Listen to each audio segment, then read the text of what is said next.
Episode 603 of the TV Dudes. Ted Lasso returns!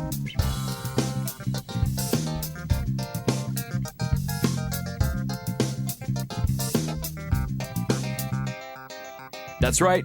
This week, we settled in with Apple TV for the warm fuzzies that is the return of Ted Lasso. Season 4. I don't care if this is good or bad or indifferent. It won't matter. I needed Ted Lasso back so hard.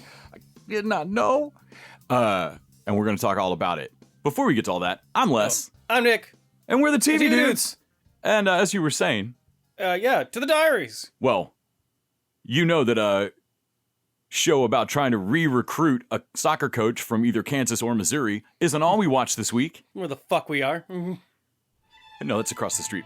To the diaries! The Diaries of the Television Dudes. Brought to you by only the finest cocaine wine. The diaries are in both Kansas and Missouri this week. Sorry, growing up near Texarkana, that was funny as fuck to me, man. Like, no, you're in a different state now. Entirely different laws. It's weird. It's a problem. Yeah. It's like a fucking Ollie Ollie oxen-free fucking zone. Seriously, it's insane. It can't be good. Yeah. So, Nick, before we get into desserts, which is honestly my entire diaries this week, all I do is eat desserts. I blame the lettuce thing. I'm not watching any roughage TV. Mm-hmm. And it's just desserts this week for me. Other than, I did watch X-Men 97. Yeah. That's almost a dessert. Did you watch anything else before we get to that? I realize there's people at home going, what the fuck, Les? That's definitely a dessert. Yeah, okay. I kept up on Rick and Morty, and I watched the new 2 episodes of President Curtis, the spinoff. Man, okay, so that threw me that's the spinoff. Of all the characters, I love me some Keith. That's Keith David, right? But just seemed like a weird choice for the spinoff. Every time you're watching Rick and Morty, I'm reminded that Rick and Morty's fantastic every single time I watch it. Mm-hmm. And yet I just don't consistently seem to settle in with it. But yeah, I assume Rick and Morty's been consistently good. Yeah, no, there has definitely been without a narrative season arc to tie the whole thing together, I think there's not as much like forward momentum to feel. Like, okay, well, they solved the evil Morty thing in the first app, and that hasn't really come back or had any long-standing consequences. Okay. And I thought, okay, evil Morty's the new runner. Yeah, but it doesn't seem to be. Not really. At least not in a way that is significant. You'd mentioned that, so when they first started doing kind of big runners with Rick, I was like, no, I think Rick and Morty's strength is this insane, chaotic, episodic plots each episode, but it turned out I was totally wrong. The long-running stuff with Rick ended up being pretty fucking great.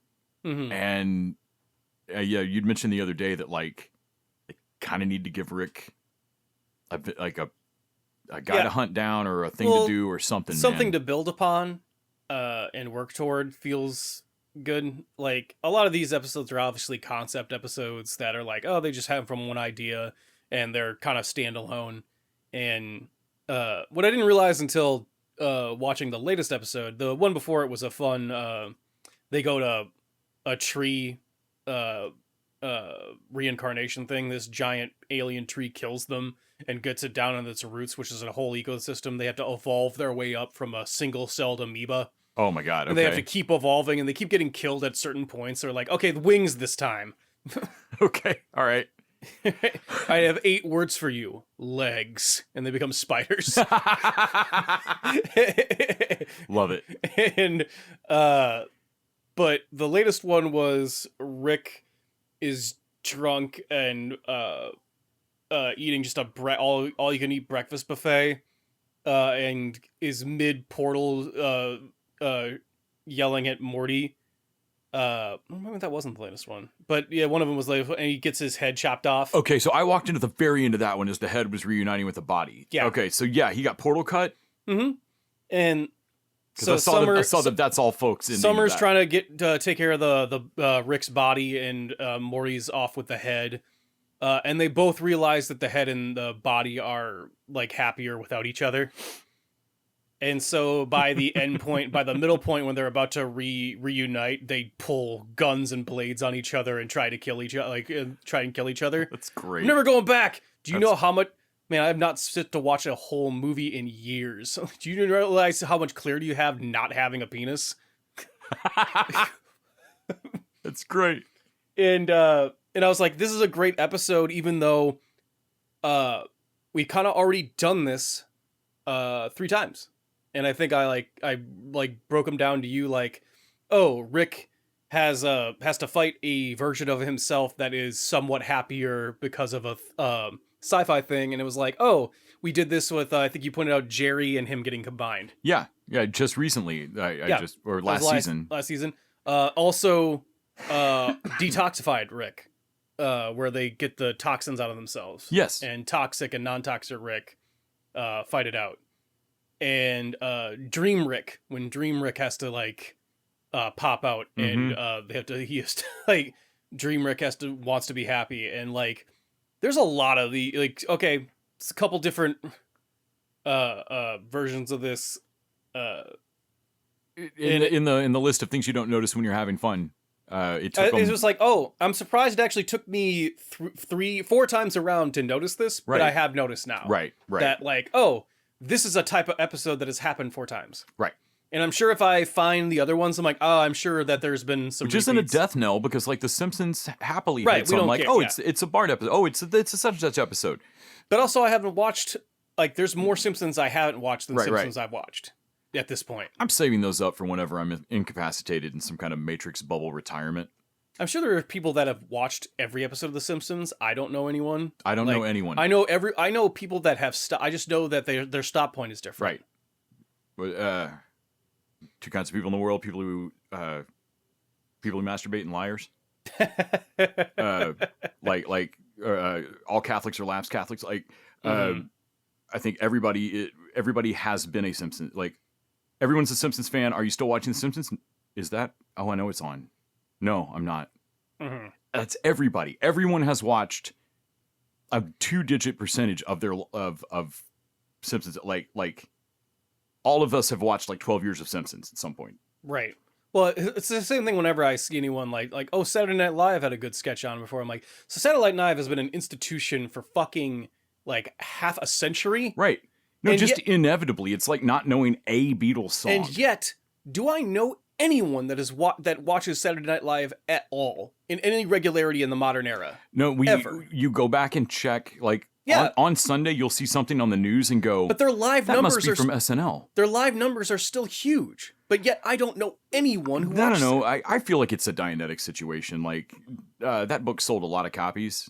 Okay. And I think all those copies are in boxes in Scientology centers. Because if you New York Times book sales have an asterisk on that fucking list, and that's if those sales didn't principally go to a bookstore, if we can't prove those aren't a bulk sale then the Times whatever book ratings of sales has a little asterisk by it. And I just remember for years Scientology's running joke was yeah, you're a #1 bestseller with an asterisk, because we're pretty sure that bookstores bought the copies they bought, and then y'all bought fucking truckloads. And I feel like SNL somewhere, NBC has a separate sad building in Jersey that's just a warehouse full of TVs.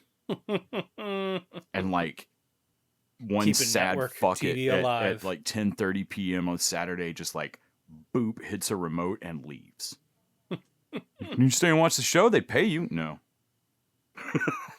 I suppose it would be do you know anyone that has a Nielsen rating? Right. My dad got to be a Nielsen house for just a second. Wasn't Randy a Nielsen person Randy was for a a minute? Nielsen house for a second. Yeah, so maybe we do know more people. But anyway, yeah. President Curtis was pretty fun. Of all the things that oh man, Rick and Morty, that list of crazy characters, who would you like to see have their own show? President Curtis. I think it's actually smart. Keith David gets it. Well, they have. Keith David's getting work, and I want that to happen. So I'm glad they picked this one. What's his name? It feels like they threw a dart. The Dean from Community is his bodyguard. Plays the voice for his bodyguard, which is he is a Jim Rash. Jim Rash is a tattooed up ex-convict half leprechaun. Sold. And he's just half leprechaun. He hates it, and no one can tell he's a half leprechaun. It's like not a thing. But the CIA guy comes in and is like, there's this half leprechaun. Hey, look, man, he cannot lie. Did you know that he cannot tell a lie? He hates leprechaun trickery so much. Here, watch this. Are you gay? He can't say no because we're all a little gay. The Kinsey scale, except me because I'm lying. That's great. All right. And then he hires on a chief of staff is the cyborg woman that is played by Stephanie Beatrice. Okay. As a hyped up trying to play by the rules, but will let herself off the chain cyborg of turns off her safety inhibitors when she needs to do a thing. Okay. But then her she gets power hungry and tries to take over the world thing. So the second episode is a lot of her hey, you told me not to do this. It's hey, you told me yeah, but just this one time. Okay. Turn off the inhibitor again. I think the second episode they go to the Bermuda Triangle. There's a prison there for a bunch of cryptids and stuff, and everything is triangle shaped. The cells are triangles, and okay, and the they have Jim Rash's half leprechaun goes in undercover, and he makes friends with a Swamp Thing creature. Okay. And Dracula's the new fish, and everyone is making fun of him, and just trying not to be anybody's bitch. And no, it's fun. I would say that it's just like Crapopolis. I'm like, man, you're probably gonna need a season to ease in and find your voice and find your groove. Well, I mean, Crapopolis only got their groove runway because of that weird. Right. Whatever pocket hallucination we all did about NFTs for a year. Do they still have a season already paid for? Probably. Money that, man, explaining NFTs to anybody in another 3 or 4 years is going to be like trying to talk about Pogs. Yeah. You and I both know Pogs existed, but I can't explain them to you right now. Well, cryptocurrency was the is the next thing of that, and NFTs is the Pogs of crypto. Right. Because cryptocurrency, I believe, is like Pokemon cards. Sure, some of them are valuable at some point. Right. Sure, for a minute to some people. And then NFTs to me are Pogs, in which I don't think any of these are valuable, and we're all waiting just to figure out that. I think we were told the same kids were playing this, and they weren't. Yeah. But yeah, that was basically all I watched. Well, I did start up on Furious, which has already dropped a few episodes, but that's going to be our main talk next week. So we're not gonna do that for the diaries. But tune in next week. I'm enjoying Furious. That just really leaves, before we get to real desserts, a savory palate cleanse of X-Men '97. Ooh, which is fucking badass mostly. Season 2 has been a marked improvement. I will say that in the last couple episodes, there have been... It's been reminding me why I did not care for season 1 as much. There've been some moments of I realize in the comics, Beast does talk into a bunch of stilted stuff. Seeing it in the cartoon makes it immediately gratingly apparent that I want to punch Beast in the mouth when he talks. Yeah. And I don't in the comics. Also, that dude's useless in a fight. Dude. So anyway, Beast in the cartoon continues to annoy the piss out of me every time he speaks, anytime he does anything. Especially knowing that this show is much more likely to do Dark Beast or some dumb shit. In that fight with Danger, at least Cyclops and Jean Grey got some hits in before they got knocked out. Right. Beast jumps at her and then gets shot through a building, and that was thanks for the contribution, right. Beast. Thanks, Beast. Good job. Oh my stars! It shut up. I guess he might have built the chair that Xavier uses to whoop her ass. So maybe that's his contribution. I don't know. Could Forge have done that?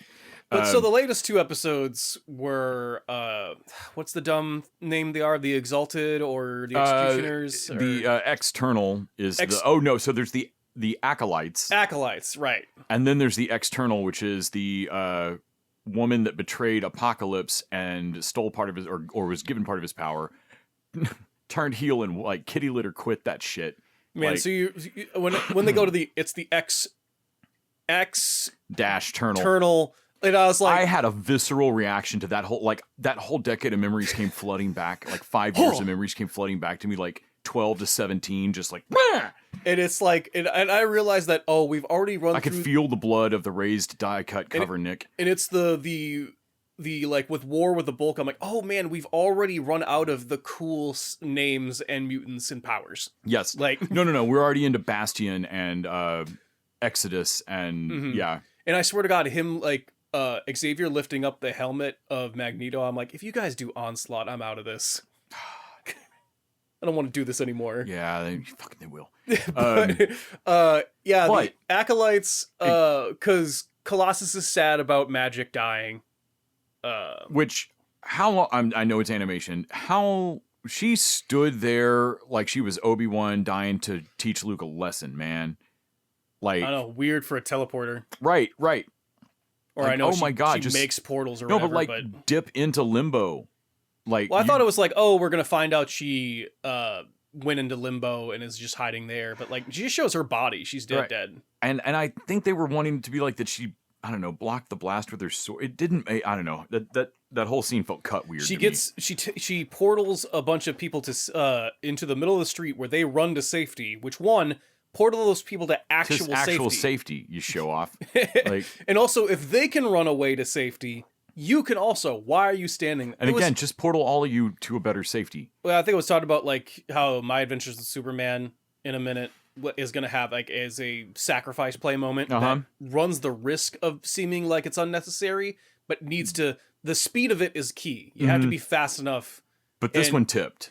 And because they want to have the and because X-Men is so dramatic, and I am getting a lot of the weird costumes with the man Exodus's raised fucking head thing behind his back, and then also Colossus has the very Liefeld things down the side of his face and chin when he's the leader of the fucking acolytes they go find in the Savage Land or wherever. Which I'm sorry, but it's fucking rich. They're using power dampeners. Yeah, I mean. It feels like that kind of goes against what they're kind of principle, but talking about, but whatever. You treat us with respect, we'll treat you. But yeah, then they've got Creed's son. Also, it's not as fun to crash an X-Jet when you don't have powers. Oh my God, watching Rogue realize that like, oh my God, things hurt. This sucks. What the shit? Polaris just dives out the back after Bishop, though. Also, they gonna fuck. Hey, we watched them land a plane in the latest episode. Well, not land it. They crashed it with a bunch of telekinetics. It took every telekinetic they had. They could spare no one to go chase after anyone. We had to land this plane. But they did it. Good for them. Right. I think it nearly killed. We're not this lucky, but it nearly killed Cable. Hate Cable so much. Oh my God. He did grab most of that plane though. But yeah, I'm digging it. I'm glad X-Men 97 exists, but this is not my show. This latest one was pretty cool with Gambit. Dude, I thought Dark Gambit or whatever. Does he have a name for as a horseman? Maybe not. Surely. Gampocalypse? I don't know, man. There's got to be something. Maybe he's just a different version of War or somebody or Famine. It is comic book dumb that his playing cards turn to tarot cards, and I don't care. It's to me, so that's the right fucking cool. So it's the right kind of dumb. I don't know what the split hair is. No, man, it's the right kind of dumb. It is totally great. I like him turning just kind of ashen gray with red eyes. Yeah.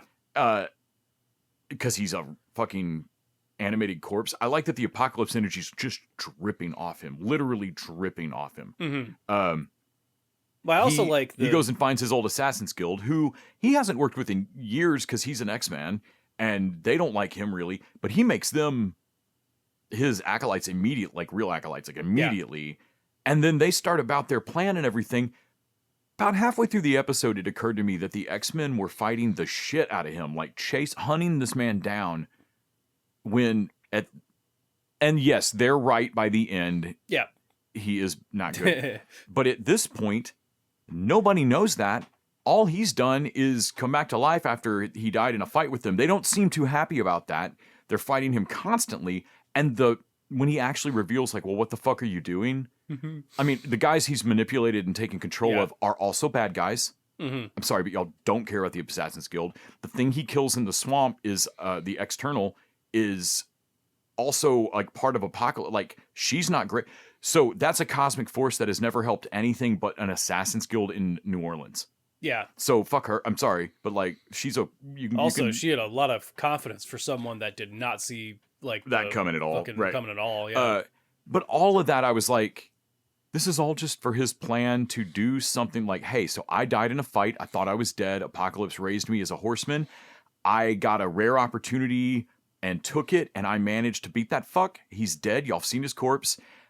I have now realized that with his power, you can touch me. It's not a big deal. So that whole torture of their relationship is just handled. And the problem now is that my power set is so off scale of yours, and I can solve that. Mm-hmm. All of his plan. His crime is his crime in the beginning of this episode is trying to retire out of the X-Men. Straight up. Well, also and looking like having gray skin and looking evil. He looks evil. Granted, it turns out they're all right. Apocalypse. I think you're correct that this was not any big plan of Apocalypse's. That guy's a fucking rat. Like, he's a cockroach. And he just survives. I think, to me, that's my headcanon. I actually think the show... I think Gambit got one up on him. I think the show doesn't want me to think that, but I'm gonna anyway. Yeah. I think Gambit got one up on him, and that Apocalypse was like, what? To me, that's cooler, because otherwise, this was... It takes away Gambit's cool... The coolest thing they did at the end of that last episode was to reveal Apocalypse's corpse with the card, playing card in it, and or the tarot card in it. And I was like, that's the coolest thing you possibly could have done. Because the thing that I think's funny to bring down Apocalypse is always hubris and just the random chance of how big the world is and how long his plans are. Also, the minute that motherfucker went bald and got the blue lips and shit back, he became boring as fuck again. Right. Like, can't stress how much I don't care about Apocalypse. I don't care about this guy. But like, I liked the idea that he raised a horseman. Yeah. At a point when he just overclocked it a little bit. He was a little too weak. He made a horseman a little too strong. But then also in my headcanon, by being in the Assassin's Guild, he's seen that power before. Yeah, long before he knew what Apocalypse was, I think the Assassin's Guild uses the same shit. But he didn't know where to go, and Gambit knows where to go, and he had to give Gambit a little bit more autonomy than he's used to giving Right, because of where he was at the time, Yeah. And that tipping point is my like headcanon, 100%. That he woke up Gambit, and Gambit went, oh, this seems a little familiar. There's no halfway being loyal to Apocalypse. It's you're all the way or nothing. Yeah. And the only other thing I wanted out of that episode was for at some point Remy to look at Warren and go, yeah, I don't know why you were just his bitch the whole time, because like you could have killed him. Could have. I did with playing cards, bro. You have wing knives. Also, Rogue gets... I like his staff turned into a scythe. Rogue gets sidelined in this because her powers don't work on Gambit. And like, what? That's impossible. And like, I get that. Also, I'm like, yeah, but Rogue, you have super strength. Just like hit him. All the time. Hit him. Real hard. Like, just hit him hard. I know he's Gambit or whatever, but they pretend that like because her touch power doesn't work on him, that she's just now like powerless. Nerfed. No. And I'm like, she's not though. No, she's still basically invulnerable and has super strength. Yeah, it's basically as if Miss Marvel was still there. Right. Like, she just can't fire the blasts, but she can still come up and punch your jaw clean off. Right. And I'm like, so her sitting there the entire time and doing nothing felt like I don't know what you're waiting for. Punch that corpse in the chest. Like real fucking hard. It looks like he could stand a bigger hit than usual. Like, put some extra stank on it. But yeah, put some stank on it, man. But all of you are here. That's what the X-Men do. You all punch him at once. Also, always cool to see a Nightcrawler get a glow up. Yeah. Like when he was fighting with the swords in the first season. And in this season, he just basically do that first person POV where he's just disrespectful to punching them in the bam, pop, bam, bam, punch, bam. pop, punch, pop, punch. But I always do, I'm like, yeah, that's how Nightcrawler is. He's good until one of you has a fist out at the right time. And because no matter what conduit it is, Nightcrawler has a glass jaw. Yep. And it's not Love his fault. Kurt. His power is basically to not get hit. No. Yeah. So he's never used to taking a hit. He's a dodging motherfucker. Yeah. And he's hard to pin down, but once he takes a shot, he cannot get... Scott can actually take a punch better than Nightcrawler. Absolutely. Like, because Scott's man, been in as some soon fights. as he misses slipping that jab, yeah, and I was like, it goes right against a tree from a optic blast. I'm like, yeah, he's done. Cyclops scooting himself around in fights continues to be my favorite thing I've ever seen animated. Super cool. Holy shit. And yeah, I'm enjoying X-Men 97 more than first season 1. It's still not... I caught up on 2 episodes this week, clearly, because I totally forget it happens and let it go. Mm-hmm. Yeah. Also, all the X-Men teaming up to take out a bunch of people are cool, but the minute Storm shows up, I'm like, y'all could go fight Gambit, and then Storm can take care of the rest of this. Everything else. Yeah. Like, by the end of it, they're going to join her cult. Like, all those, like, oh, they're part of that Thieves Guild? Okay. And yeah, like, no. She just Tornado. She just, like, takes a whole river and drowns them. Yeah. Which one of... Yeah, well, she takes a whole river and then she puts some electricity in it. Right. Like, oh, okay. Like, and this is things she could do before she pulls solar flares down if she wanted to. We know she can do that now. Have you ever been by rushing water, like a flood? That actually hurt. Water is... like semi-solid, it hurts. Right. You don't have to put the lightning on top of it. No, you throwing the the water wave is going pool to knock them sucks unconscious. enough. You don't have to throw the fucking power cables in. Yeah, because but also I'm Storm, so why not? So like, why not? Yeah. You're just lucky I didn't also turn it into ice. Where's Bobby? Yeah, You motherfucker. Where is Iceman? Has he been in this either of the seasons? Yeah, we got Polaris in the fucking Sucks opening credits, but I really like I like love the New Bobby. Mutants though, so I like Magic. Yeah. No, man, and seeing her in the New Mutants uniform right before, they're she pretty cool. died was fucking great. Yeah, I want more of that. Well, that probably brings us to our real desserts. I think we're a week behind on it, but Cape Fear wrapped up with their season finale, the episode actually titled after the book, The Executioners. We've been really bad about Cape Fear since it drops so late. So weird, man. We've only talked about it very briefly on the weeklies. It's so good. It's quite good. It's different than like Hunting Wives, but it scratches that same like pulp crime craziness itch. Though I mean, very different vibe. But I've definitely enjoyed it week to week. This week being I didn't know when we were going to wrap up. I didn't want to look up number of episodes. So yeah, 10 was great. This whole season, expanding this thing, I would have sworn was not going to help that novel or help that movie. Mm-hmm. Why would you need to expand it? And instead it unfolds this thing we've talked about where you get...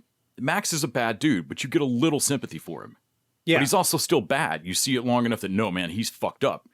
But so is Amy Adams. She is awful. Well, so is Patrick Wilson. I don't trust the son as far as I could fucking throw him. There's a I just kind of feel bad for... But like, you stay with everybody long enough to be like, man, even if you survive Max Cady, your family's fucked.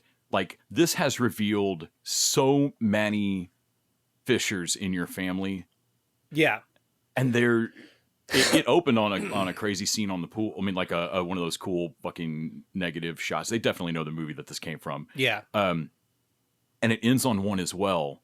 And we'll kind of get to stepping back through that final like family tableau, scene at the barbecue at the very, very end. But this finale episode wraps up like some who's been lying to who twists and turns about fucking...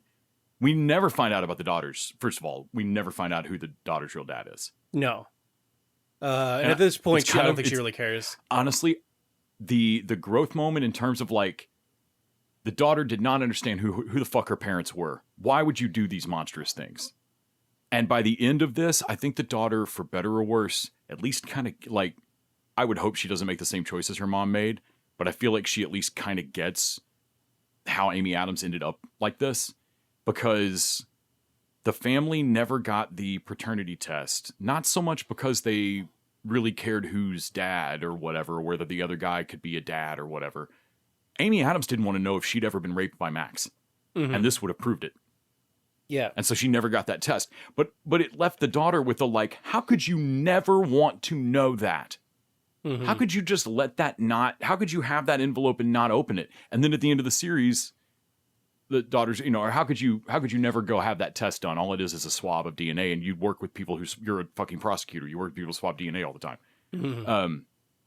And then at the end of it, the daughter is in a position of like, wow, no, there are bigger picture things actually. Fuck, I don't really care about this. If this mattered at any point, it doesn't matter anymore. Right. Right. But in a weird way, it feels like it's got to. Yeah. So I thought we never get an answer on that, but man, how that shit unfolds with his sister and that creepy dog tendon fuck with the scar up his side, and all of that.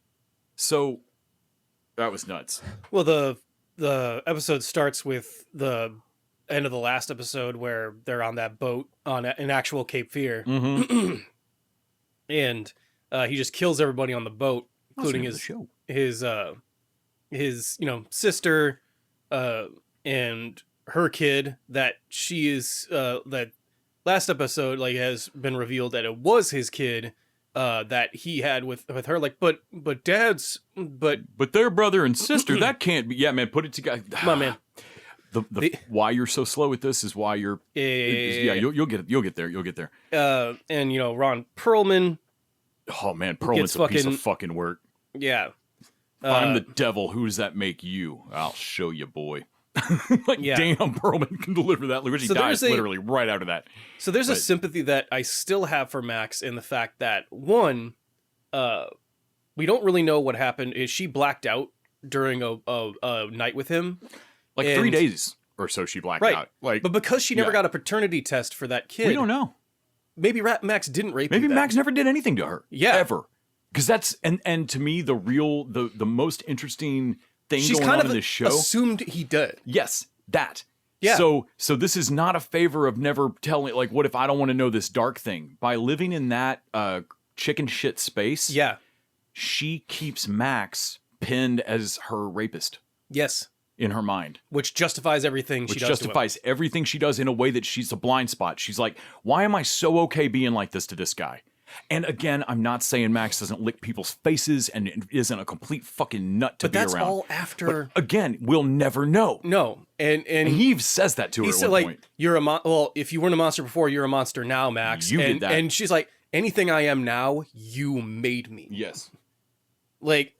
And because. And honestly, anything he was before that, Perlman made him, because he was kept in that dog cage. The cage Perlman dies in, Max has been in that cage. And so it's revealed that, but the one crime he definitely didn't commit was he did not kill his wife. Nope. In fact, he actually didn't know who killed his wife. He genuinely did not. Yeah, and it was his sister. And we get into that later, but...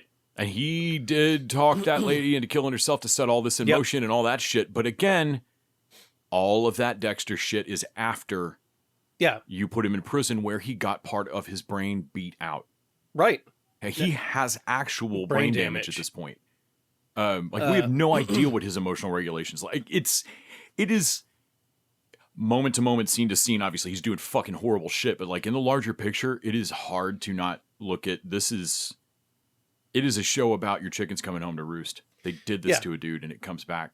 Which I'm not by the end of the show, I think that they've really hit that, but also I'm not 100% sure because it's not like the characters learn their lesson. Nope. But at least I think the show knows that they should have, but maybe didn't. And I think what I like the trashiness that I like about it is that the show doesn't. Nobody really learns much in an Alfred Hitchcock Presents. Mm-hmm. It's just a crime. There's something just greasy and mean about this. Well, anyway, there's the hurricane coming. She exposes Max with a bunch of recordings out in public so that he assaults her at the opening of his restaurant. Yeah, basically the flip of the first episode where he shows up at her award speech, and he gets taken away, but he escapes custody, and. The cops come over and okay, so we know we fumbled the fucking, you blaming all this stuff on Max, but I didn't we're real sorry about that. And I kind of wanted the cops to go, you do understand you were acting fucking hella suspicious, right? You are crazy suspicious, lady. And also you, whether or not he was guilty, you did try to plant evidence on him. Absolutely. That thing your dad said is true. Man, and that's why, the show... It might know what's up, but the characters don't all get there because they still destroyed her dad. Yeah. I'm fucking destroyed him. Yeah. Just destroyed him. Well, because, and Patrick Wilson thinks, nothing. He got nothing done. And Patrick Wilson thinks because he's guilty, that makes planting evidence. All of it's fine. And I'm that's not okay. No, and again, he's not really guilty of much that hasn't, it is hard at this point to say, you both just have to fucking stop. You have to just stop. Well, he's guilty of being a piece of shit prosecutor and always having been a piece of shit prosecutor. The split hair kind of revelation across and they don't sit on this hard, but that it seems like the jury a leak came out of the jury room. Yep. During Max's trial, they were hung. That they were deadlocked. Yeah. Mm-hmm. Which mean they were either going to acquit, like they could easily acquit. Yeah. And I like that Amy Adams admits that. So usually if that comes out, my side uses that to leverage for a hell of a plea deal. Oh yeah. But she was already scared of him. Yeah. Well, partly because she blacked out near him and wasn't sure what happened. Well, he gets her to admit what I found very interesting. I'm not sure if she just something changed, but he gets her to admit a thing that like, so you heard that deal, and instead of using it to help me, you went to the prosecutor and made your side deal and fucked me. Mm-hmm. And he goes like, why did you do that? And it's like, because I thought you killed your wife. No. And because I'm like, man, you're a defense. You've defended people, a bunch of people you thought did it. You thought killed their wives. Yeah. And what was different? And she admits, and I'm not sure if she just telling what she needs, but I think she's guilty of this, that I was worried you were, what's her name? The daughter's father. And I didn't want you in her life. Yeah. And she makes the unilateral decision. One. You know what could have fixed that? A fucking paternity test. But again, deadlock jury, why did you go the other direction? Like, deadlock paternity test, you could solve this, but you assumed it would go badly against you and you just went hard the other way. Amy Adams is a coward. She's a coward and a monster. And I feel like the show does a good, like, there's no... It would be hard to sit someone down and explain that you are trying to equate things that she does with some of the just banana pants crazy. I mean, he outright shoots a dude, he kills a bunch of people, like, but the show really does equate them a little.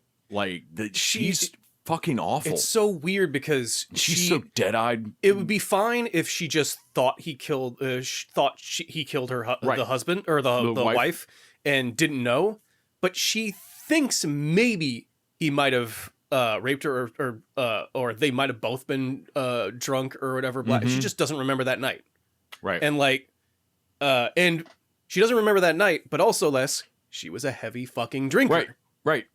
Like, it's not that you got roofied or whatever. No. She was she fucking herself. Yeah. Like, she was a fucking alcoholic. She was a severe alcoholic. Yeah, and so she blacked out one night, and she just unilaterally decides that, on the off chance you did, I'm just going to ruin this guy's life. I'm going to ruin this guy's life just to be on the safe side. Right.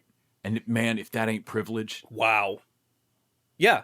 Because this white lady decided that, and of course they don't bring the race element into it a lot, but like, yeah, I have a feeling it'd be the why you thought he raped you was because of like, he's non-white and like already... he's already a cheater and a philanderer. You knew that he cheated. Like, that was the thing that you knew. Right. And like, yeah, but cheating's not the same. And you assumed this of him. Yeah. And there's a lot of stuff sometimes the ambiguity I don't like in shows, but I actually like that. There's a lot we don't know. Yeah. There's a lot we don't know, or at least we have to take Max Cady's word on it. Right. And... Well, and in the last episode, even Max pins her down on like, no, quit saying the thing you think I want to hear. Yeah. And so, like, even when you talk to Amy Adams, even if you got 9 truths, just statistically, if she said 10 things to you, one of them is going to be massaged a little. Yeah. She's just that. Just I don't know if she knows she's fucking doing it anymore, you know?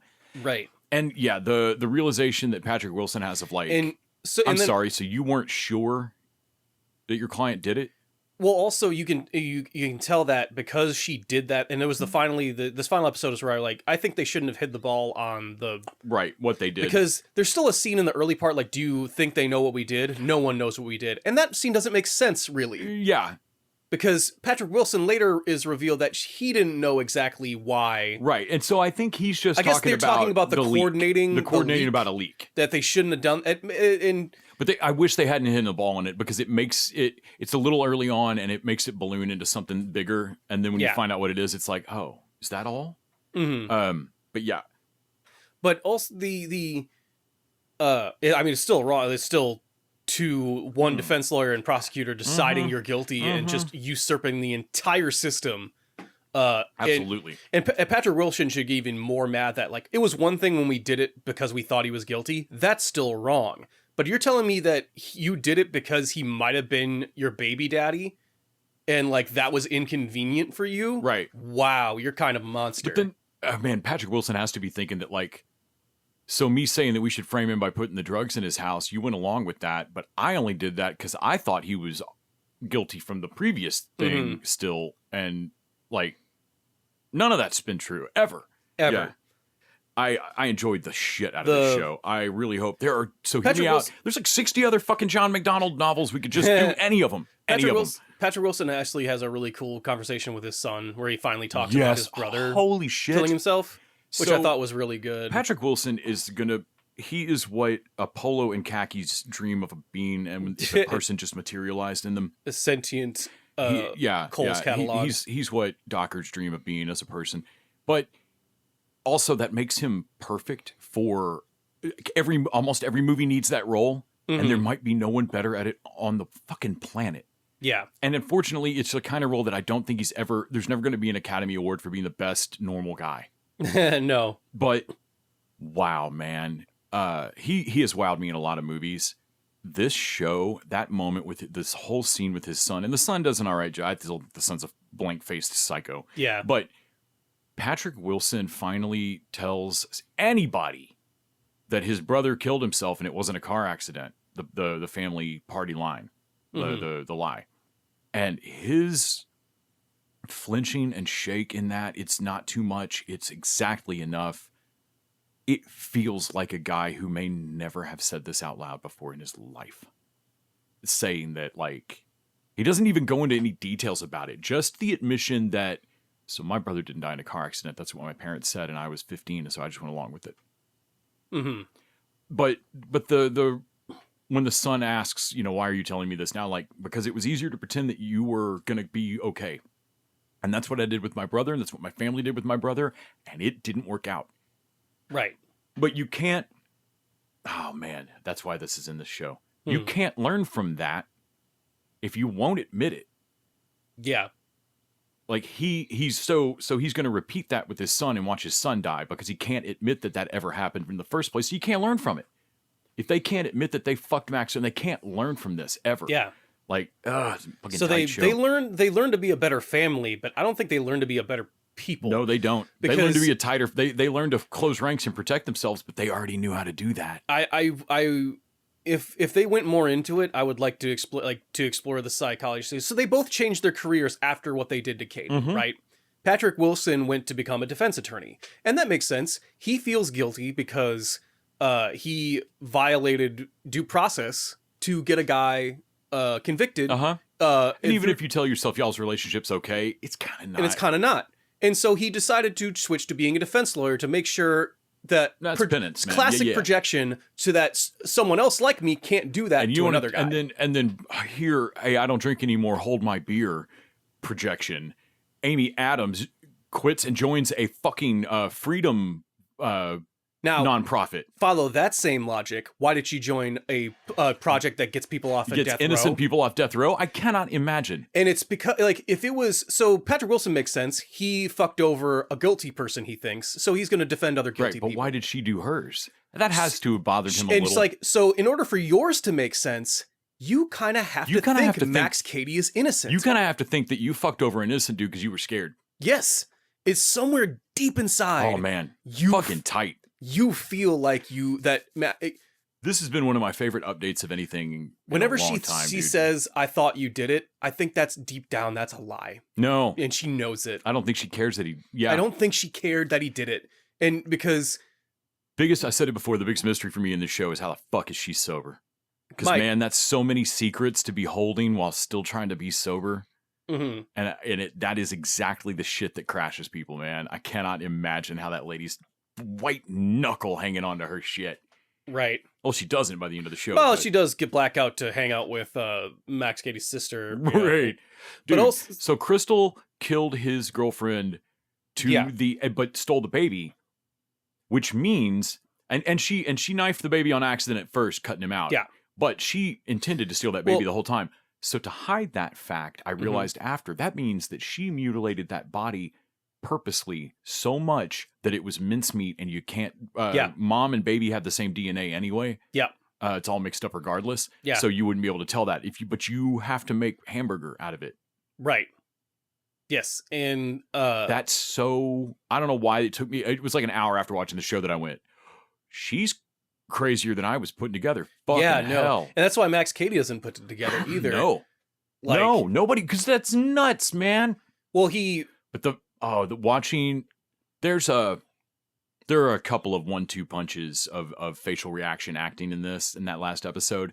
There's the moment where Max has shot Luke in the gut, shot Crystal in the gut, throwing them all down in the hold in the boat. Got Ron Perlman locked up in a dog cage, going to light him on fire and burn the whole boat down. He's looking down in the hold at Crystal, and Juliet Lewis is looking back up at him, and they have a little moment where he sees the scar on the baby.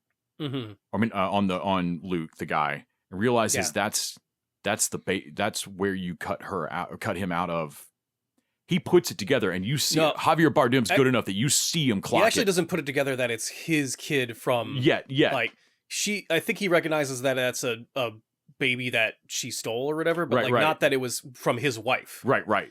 And she seems to think he's put it together that's there. And she does a little smile at him. And he hasn't quite put it together. No, he hasn't fully put it together yet. But he slams, man, her switch from to screaming when she realizes he doesn't care or hasn't clocked it. Yeah. And then Amy Adams showing up at his thing when he finally does put together that, bro, you killed your son. Yeah. Turns out Crystal can't have kids. Right. This thing. And Amy Adams goes like, okay, cool. Where'd she get that kid? Right. Where'd she get that kid then? Huh? Yeah. Yeah. Did you ever think about that? And like putting it together, that's what thing that's been driving him, this like, my boy I never saw grow up. No, man, you did that. And then you just killed him. Yeah. Like just now. The opportunity, this vengeance stole that from you. Right. I thought that was great that like Max's vengeance actually robs Max of something. Yeah, because he's too. Yeah, well, I mean, the classic like when you go to what was it? You seek vengeance, dig two graves, right. type fucking deal. And so yeah, he it distracts him long enough for again the MVP of the show, the daughter, to burn her way out of her for zip witnesses, ties. right? What? The second grave. Oh yeah, witnesses. Sure. But the daughter burns her zip ties off, which God, the power goes out and she turns off. She fucking stops that. You clocked that so quick of like, she noticed that the lighter would give me away. Because I thought when she was doing the lighter, I thought what was going to happen. I'm like, the power's flickering out. The power's going to go out, and then suddenly a light's going to be, and he's going to catch her. He's going to clock it. No, she's better than that. Dude, she's the MVP of this show, man. She is the smartest person in the fucking... And that's not to say she doesn't do some dumb shit. But man, she's so smart in the phone and the prison thing and fucking Nevaeh over. She's the one that gives all the evidence for Amy Adams to actually do stuff. Yes. Oh my God. I thought Amy Adams, like, is that a gun in your brown paper bag? You're just happy to see me. No, she pulls that Bluetooth speaker out. That was great. And I think I really like them, the having Max on the top of the roof in that. Oh my God, that shot. There's a sequence of shot. He jumps down like a gargoyle onto the kid. Oh my God. This show has had several great shot moments. Yeah. Just killer shots. I will probably rewatch this. This was a good crime thriller. I enjoyed it. And Amy Adams, she and Patrick Wilson bring it at a level that you're like, man, I knew y'all could do this, but I forget. Yeah. Like, I know both of you are powerhouses of your generation. Well, I couldn't tell if they were trying to beg for a season 2 because they don't kill Katie at the end. They let him go back to prison. Right. I would pick a different novel and do the same treatment. Yeah. Take one. You can tell that John McDonald writes really good crime novels, and I think they stand up to slowing down. To your point of who feels guiltiest, how they end the show is with another negative red thing. And Patrick Wilson looks around kind of paranoid a little bit. A little bit. Because he feels still a little guilty of what he did. Right. But when Amy Adams looks around... His just feels like natural fear of having lived through this, maybe. Mm-hmm. No, man, she turns around.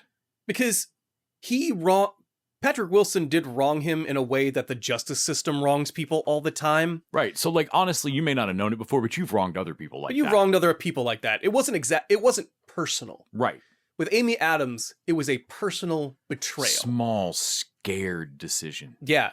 And she will, and that's why when she looks around, I'm like, man, somewhere inside you, you know what you did is unforgivable, and you will always be looking over your shoulder for Max or for or any other Max in life. Like, I feel like that's why the title's plural. Why executioners is not singular. There's shared guilt through, like, because Amy Adams is. I feel like the show ends knowing that you should view her like you view Max. Mm-hmm. Honestly, Max has a more reasonable. Max Cady, he wanted vengeance. Max Cady's is the villain because he wants to kill the kids in front of them. If he wanted to just kill Amy Adams, he kind of is. You could restructure this into he's the hero. No, and man, and Amy Adams' small little scared decisions that are selfish and about her. That all that fallout hits her whole family. Yeah. Her dad, her kids, Patrick, like all of them. Because of that wanting to protect herself, she puts everyone else below her. And I feel like she comes out of the show thinking, well, I did right. I do whatever I've got to do to protect my family. And like, that's not what you're doing. No. All of this was still to protect you. Mm-hmm. At the core of it. And if your family seems tighter now, it's just because they've recommitted to protecting you. Mm-hmm. It's a dark fucking show, man. I've loved it. If you haven't watched it, we just spoiled the shit out of it for you. But man, why not? You should go watch Cape Fear right now. It's fucking awesome. Also, to be if we're going to like, it is rough to like, we should let the cops, like the justice system. I feel like they're trying to like, they learn to not take justice into their own hands. Like, yeah, I don't know. But also, okay, I guess that's nice. Sure. But also, practically at this point, I know that you're weighing the pros and cons. Okay, should I kill a man right in front of my kids? That's going to change my relationship with them. Right. But also, do I let this guy live in a way that we are always going to be kind of paranoid that he's going to break out of prison or something? Right. And I would have made the calculation like, we'll start therapy next week and kill him. I think my kids have seen us do enough stuff. We're just going to lump all of this together in the therapy we are already going to have to go to. And just take care of this right now. He just kept us tied up in a fucking room. Yeah. I was with you. It's like, I'm sorry. You can afford this therapy later. I will kill him right now. Right. Yeah. And even that's me even being like Max Cady has a point. Like, no, he's got a point or whatever, but also he's never going to stop. In service for this, you got to put him down. He's fucking old Yeller at this point. Never going to stop, like, man. Yeah. Well, moving to a completely different something flavor completely different. And now for something completely different. My Adventures with Superman. Meanwhile, back at Metropolis. So this episode was called, and I love this pun, it's Raining Superman. That's raining with an EIGN. Well, it's because of the classic that a lot of this season is is Reign of the Death Superman. of Superman, Reign of the Superman. Yeah. So we've got a powerless Clark still. I can't believe they're really making him learn this. Mm-hmm.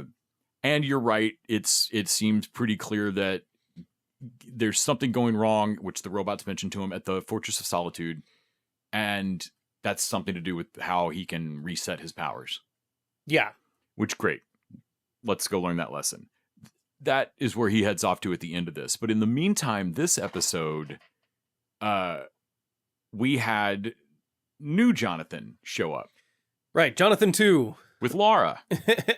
Laura, their daughter, which is like oh man, have they ever had a daughter in a lot of the continuities? I don't think so. But I like that it's, Laura is like, they named her after Kara, but with like Lana. And they're like, oh, okay. And so they show up and immediately get the skinny of like, wait a minute, we've been here before? Yeah, like a month ago. Man, Jonathan is such a fucking whiny bitch in this. I was so mad at him. It's made up by the fact that he was so a cool and fun character in the beginning. Everyone's like, oh man, I'm so glad to see you again. Not the same one, don't set him off. But also I think Lois is freaking out because the Jonathan that was nicer was the one that didn't have parents and grew up under Kara. So she grew into this one? And so General Lane, the doppelganger she'd met last episode, raised this kid. and like, And he's awful. and he sucks. But Lara seems cool.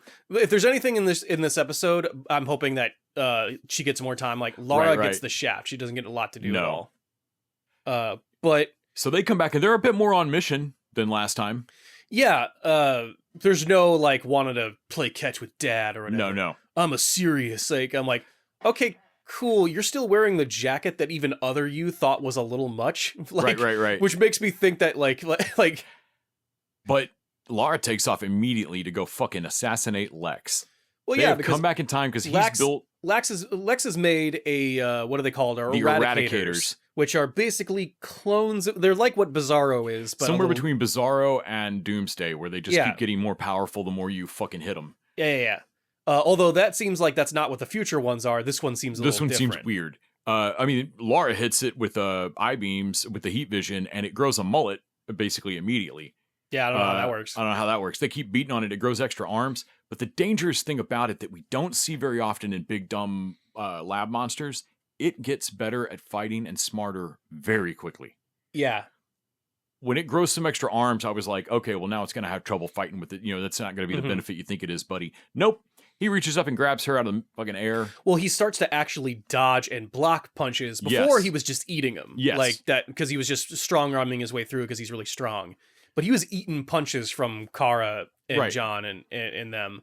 But there's a couple of moments where, same with the speed, like Cyborg Superman overcranking his speed and it being like that effect got different. Shit. Mm-hmm. They did the same thing with the I-beams where it really read that like, nope, I feel like he just like, hey, something crawled up his body. Put some stank on the heat Something vision. crawled up his body at one point. I want to see you pull the heat vision from your toes. Like, what? What is that? Like, no, like his fucking neck Ren and Stimpy'd out, and then it like vomited more heat vision out his eyes. Yeah, and so basically outside of LexCorp, they're just kind of dealing with John and the fallout from like John's having a trouble with the fact that he's already done this once before and just kind of made his future worse, or like that.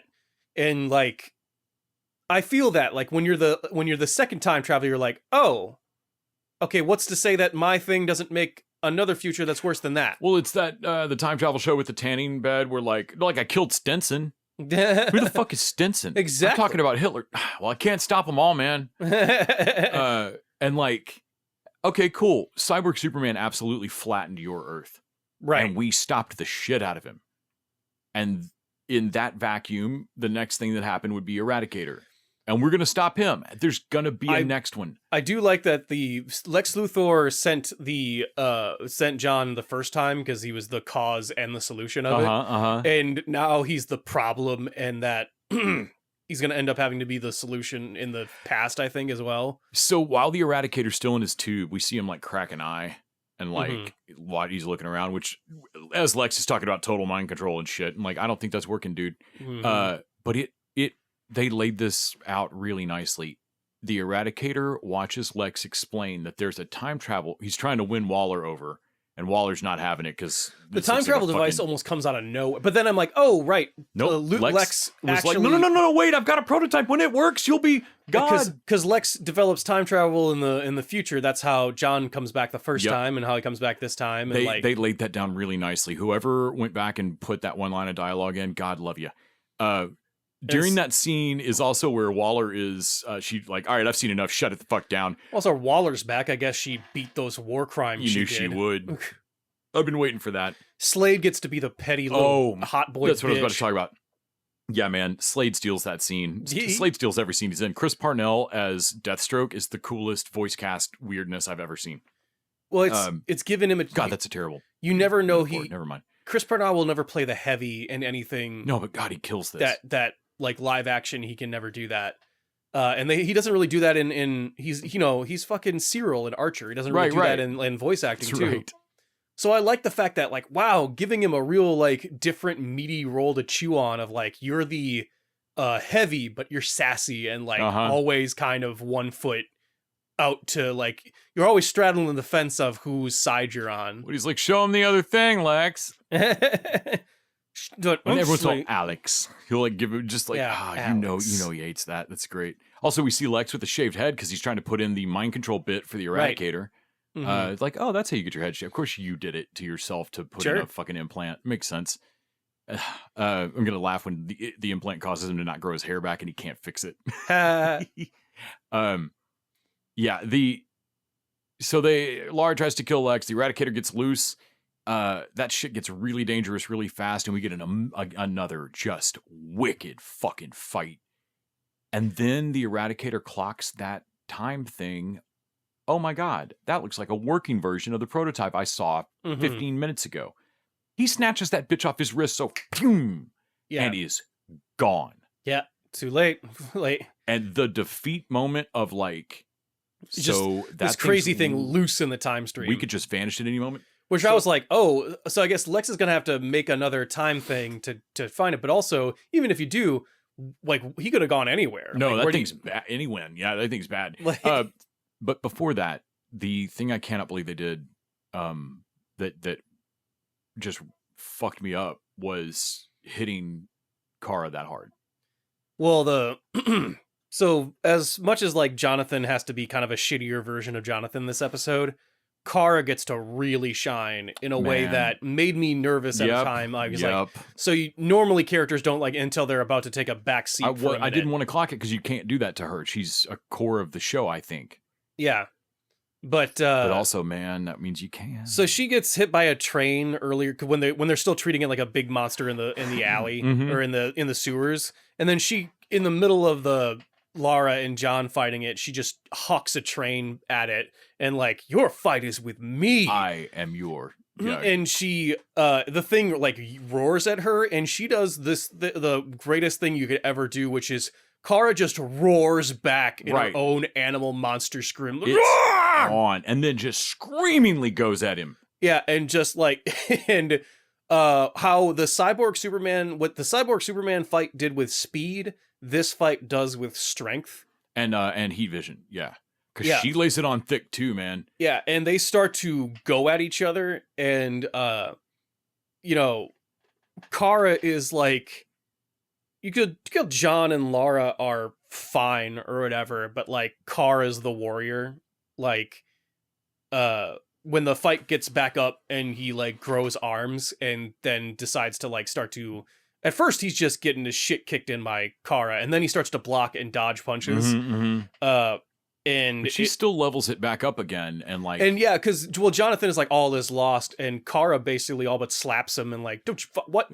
We make our own futures, and like it's just like, now sit back and watch a master at work.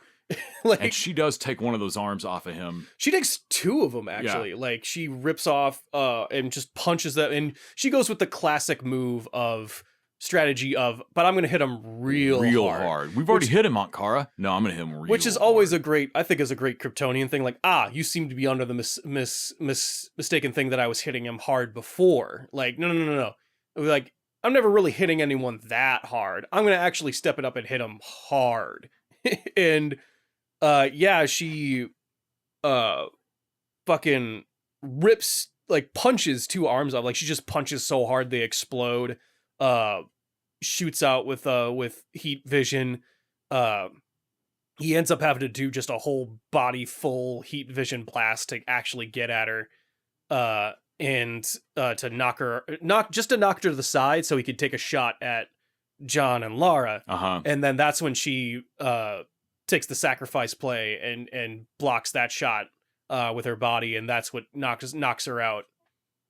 And then John gets into it now that he's softened up a little bit. Right. And then when the Eradicator finally clocks that like he's losing, like, no, he's cheated his way out of each thing. Yeah, and he's kind of realized that he's run out of like cheats to do. No, he ducks out. He fucking dips. And so he dips. He fucking dips and like, shit. Which I'm only like, man, he got that smart within a fight. How long before you find him again, and how smart is he going to be? No, the next time they see him, he's going to be a whole other thing. Yeah, which is going to suck. Honestly, he may not fight them the next time they see him. That might be why they didn't all vanish immediately. Also, that Lois from the future told them to kill Lex is like a total General Lane thing to do. Because I was like, yeah, you got to admit, he is the common denominator, it seems to, that both times the future were fucked, it was his goddamn fault. Yeah. No, I mean, it's a solid. It's not a bad. We can discuss it, but it's not a bad plan. It's like, because the previous time we went back, oh, Cyborg Superman took over the world, so let's go back and get rid of Cyborg Superman. And then like, oh, this time Lex Luthor made that, like, okay, so he made both of them, so maybe we got to go to the root of the problem here. So I don't know that the Eradicator can kill them in history. Might be their only reason that they're safe right now. Yeah. Because if he does, then there's no reason to make him. Then there's no reason to make the time travel device. Then he can. My guess to keep using the time travel device, he has to leave some section of this shit alone. My guess would be that we've spent time in the past now. We're gonna go see John and Laura's future. I bet so. So he's jumped over there. I bet he. Yeah, we're only assuming he went backwards. I wonder if he went forwards. Can that device do it? He's jumped ahead to. I know where. Okay, well, these kids are talking about more things like me in the future. I know where they are then. Right. So that's a point in time where I know there's more Eradicators. I'm gonna jump there and just. Yeah. I'm going to assume that he can take them over even if Lex's mind control thing. Oh, I bet so. Like that he's gonna. Yeah. He'll be the king of the Eradicators. Take that bet. Yeah. Man, the show is fucking amazing. I'm going to be so sad when we run out of episodes this season. I want so much more of it every week for the rest of my life. And I can't wait to see the Green Lantern one. Yeah. Right. That Lantern one's going to have a lot of fucking things to live up to. Yeah, it will. A lot of fucking standards. Kara better still be alive. We didn't see her get back up or anything. She's, as far as we know, she's still fucking. She doesn't wake up. She's in a coma, I think. Okay. Yeah. It's like she can't just be dead. I'm not. No, Jimmy says she's not waking up. Okay. So like that, yeah. But we do see Clark get knocked out by Bizarro, who shows up way too late. Oh man, yeah. But then Clark goes off by. Oh man, so Clark and Bizarro, he has to have Bizarro take him. But yeah, that's right. They go down to the Fortress of Solitude, and the Bizarro knocks him cold. What the fuck is up with that? We'll see next week. Meanwhile, at the Hall of Justice. All right, now that we're done with desserts. You want to talk Patreon? Patreon.com/TV Dudes. One more time for those in the back. Patreon.com/TV Dudes. I always like to say it. That is the place where, for $1 a bonus episode, each week we're going to drop an extra bonus episode. For $1, you can hear that episode. This week, we talk about how much... for $1? For $1. We talk about how much we loved Spider-Man Brand New Day. Given a little Peter Spiderman. Given a whole week for spoilers or whatever, so we're going to go into a whole spoiler discussion of it. Yes. I feel like the whole fucking world, like $1 billion worth of people saw it last weekend, so you've probably seen it, so we're not going to ruin it for you. But god damn, that movie was good. I really enjoyed it. It's crazy long, but we had a lot of fun, and we're going to talk all about it. Patreon.com/TV Dudes. You can also go back and check out the archives of all of the other movies we've talked about, some of which we loved, some of which we hated. Looking at you, Borderlands. Did we actually do one on Love Hurts, or were we so mad about it we didn't? No, I don't think we did. We didn't. It would have been mean. We came out of that movie really Most of these are movies we love. You'll get to hear all about it. Break it down in excruciating That was the point detail. where I wasn't enjoying the movie, but I heard a sigh from my right that a piece of my soul died. Like a legendary less sigh. There were other people in the theater. I'm sorry to all of them who also heard that sigh. It was next level. I'm still numb from seeing that film a little bit. Should we get should the two leads have chemistry? I don't know. That sounds dangerous. That sounds dangerous. Let's not do that.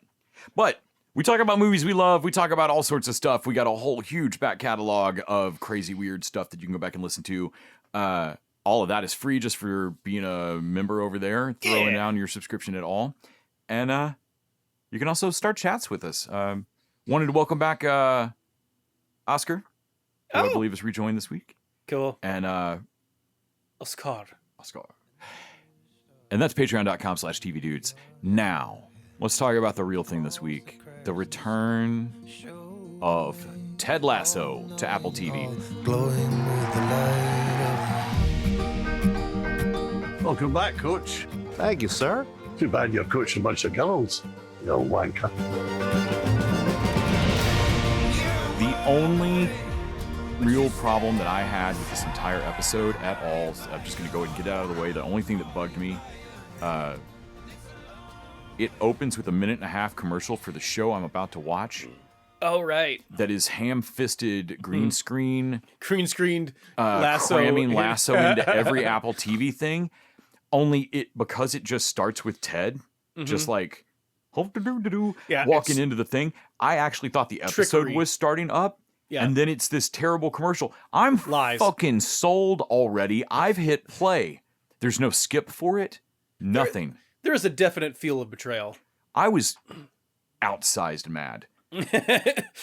I was so immediately ridiculously angry that it's one of those corporate missteps of like, oh, like, wow, we just thought we were putting an ad at the front of it. It turns out of making me wait 30 seconds minute and a half of this bullshit of this thing that I cannot believe I want. And you think I'm being facetious? I'm actually being serious. Don't make me wait immediately when I'm. We're past the point of like I click on a thing and I watch it now. I've already hit like it. Yeah, I don't want to watch the trailer for this movie before this movie. Mm-hmm. What? Yeah, I was furious. Like, so it's Ted Lasso. It won me back over immediately. But you were talking about a fucking stupid... Well, that wasn't an ad for Ted Lasso. It was an ad for everything else on Apple. Absolutely. If you like Ted Lasso, I know a lot of you just turned on Apple TV just for Ted Lasso right now. Right. And they know that a bunch of people that's did why that. You're right. That's why they were doing that. Yeah. I just was like, fuck yourselves. And they knew everyone was going to turn so they made a fucking commercial for that. And it's burned and you can't skip it. No. I mean, you can fast forward through it, but like there's no skip intro on it. Skip. Yeah. Anyway, felt like a weird psychological misstep that started me watching Ted Lasso of a like. Anyway, that's my entire yelling at clouds. Old man, get off my lawn aside. Everything else about this episode I thought was fucking adorable. And having rewatched all 3 seasons previous to these on I suppose I didn't mention on Diaries, but that's what I was watching this week was but that third season the episodes did get longer and they introduced some characters and subplots that I don't care about nearly as much.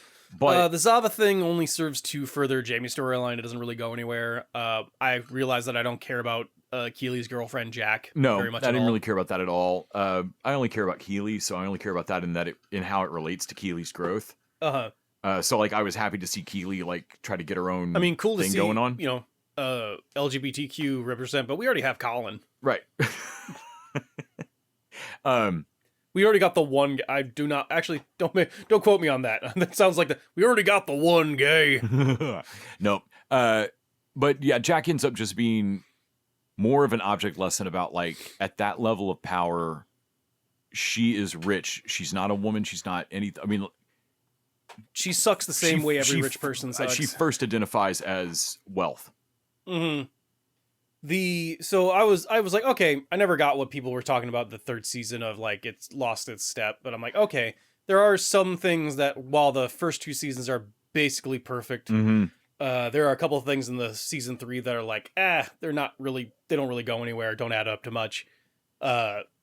So coming back onto this, my expectations were actually softened just a hair, for not absolute perfection when they came back. But I think the first episode back really starts smart with having Rebecca, Keely, and Higgins. Leslie. It's so I never hear my name on TV. It's so weird to hear it every Yeah. Anyway. And they come over to Ted's neck of the woods, to America, and hang with Ted for an episode. And I'm like, that's pretty smart. I think that was smart for several reasons. I thought it was a fun World Cup year thing. Of like, this is their first time visiting America because World Cup. Yeah. Type or they're looking at soccer into a women's soccer thing here. Yeah. And really they're trying to recruit Ted. But I thought it did see those women play at all. It doesn't matter. We're never going to see them again. Like, yeah, it doesn't matter. But so like we didn't need to do it. It was just about this. But I thought it was a smart move since we're changing teams this season. It won't be our boys again. So we won't have Colin. Which is weird. They'll be at Richmond, and so like you'd think they'd be like, well, they're gonna. I imagine some friends might wander by. Yeah. I don't think there's going to be an episode where everybody says hey to Ted. I'm sure there'll be Roy Kent will stop, and Jamie Tart will be around. Right. But I thought it was smart to reintroduce me to Ted, Rebecca, Keely, and Higgins, absent the new team, who I'll need to meet separately. But like, let's get me back into the show. And then show me the new team. And so I thought when I sat down afterwards and was like, So, what are all the reasons to do the let's go get Ted in America first before just having Ted show back up in England, or doing that as a catch up with him and Beard on the plane or something, and like I felt like this was a really strong argument that I could have seen somebody making in the room of like, no, we need to re-meet our core of the show. Let's reestablish. Same that she says to him, like, we need to bring you back to establish the culture at Richmond's women's that you established in the men's. And I think we need to reestablish that Ted culture here before introducing the team. They are wanting to build a women's team. They hear a women's team fold as they're visiting. And so since this is seems to be a high stress market for them, women's leagues don't seem to be doing that well. Even Higgins asks at some point, why do we think we're going to succeed when so many other people have failed for an unknown reason? Oh, for our own specialness. Specialness. And what Rebecca doesn't say, which is weird, is that, but we have the thing that's going to make us succeed, and it's Ted. Well, at that point, they're still not certain they have Ted. Right. And so, like, I think that's her, like, okay, well, cool. So if we fail to get... that's the conversation where she's like, so if we fail to get Ted... Rebecca's at least we have... And we can't get a Rottweiler to just growl at people. We have this other woman in the league. I think Rebecca's trying to talk to Keeley at a certain point about this. And I think what she's like, if we don't get Ted, I think we have to fold this idea. And Keeley's getting super excited. And Rebecca is like, I don't think we don't have a special sauce. We can't really do this. Yes, I think you're right. If I were to rewatch that episode, I think that would come up. Because she's like, there's a couple points where she's trying to talk to Keeley about temper it down, yeah, something, and because they're maybe like they'll come back up later. They're like Goldilocks of optimism here. Like Higgins is the one that's like, so this is gonna fold. I mean, like you're gonna pour money into it, and you have money to pour into it, but this is gonna fold. And Rebecca's like, okay, well, it might fold if we can't put together something that I know was pure magic last time, and so that's Ted. And then Keeley is like, this is gonna fucking rock! Yeah. Let's get our own team trained. Let's go! Yeah. But yeah, I think even before that, though, introducing us back to Ted early with Ted working at that grocery store was interesting. So he's working part-time, I assume just for money for Fortnite skins, because he's just being a dad to Henry. Right. He only has to work part-time. He doesn't really have to work. So he definitely... Well, we never get into how much Ted was paid to go... No, but he definitely made enough money that he can just be a part-time grocery stocker. Richmond was I'm not sure how... He's not even assistant manager there. He's just on the fucking counter. Yeah, he's just on the line. Like, he's got a manager. Like, yeah. But so... Because, like, Richmond was a fucking... Like, he taught amateur football, and I don't know how much you make doing that. Right. But he coached fucking premier like league soccer. And right. Like, okay, that's fucking big time. He got, and you know he lives within his means. Like he's not. Well, he's living in Kansas City, either Missouri or Kansas. Right. His mom probably owns that house outright. Well, she's moving out of his childhood home, getting ready to sell it. And so she's doing the world's most fucking vicious. His mom's doing the most vicious garage sale. Which is our yard sale, which is hilarious. It's hard to like remember, like, okay, so the mom is very much like Ted in her aphorisms and her speech pattern. Right. But she's kind of a shark. She's kind of a fucking shark. Yeah. Like that she's not very nice. No, and she's the only person that can fully needle Ted. Yeah. That when she's around, Ted is immediately exhausted. Yes. He's pre-exhausted for what he's going to have to go through. He can't say no to her, but also it's driving him insane. But to the outside eye, everyone's like, but you're the exact same. And it's like, not quite. So I love when they all show up and they don't know what to do outside his house. Like, do we knock on the door? What the, like... Yeah, he makes a big... Well, even before that, the way he solves the stealing thing oh my God. was a great way to reintroduce us to... The Lasso way. The Lasso way, and like, oh, here's how Ted approaches a problem and has solved... There's a lady buying like 8 cans of cat food and 12 packs of cigarettes. Or something like that. That's all she's... And 1 coconut water. She's got like an oxygen mask on or something? She's got the cannula thing going, yeah. If my cats die, they know what to do. I can't be true. Okay, Mrs. But he sees Tyler, whatever that kid that's bagging for him. Yeah. Palm a pack of cigarettes. So you know what a normal person would do would be to give him the speech about why stealing's wrong. Right. And so Ted's going to go the extra mile. So that kid immediately like, hey, can I go and break Ted? Well, yeah. I know you just stole some cigarettes, so yeah, I can put 2 and 2 together. Yeah. 4? No, you're a fucking vampire. And he immediately asks, what's her name to go on break? Like, yeah, you do you, King. Oh my God.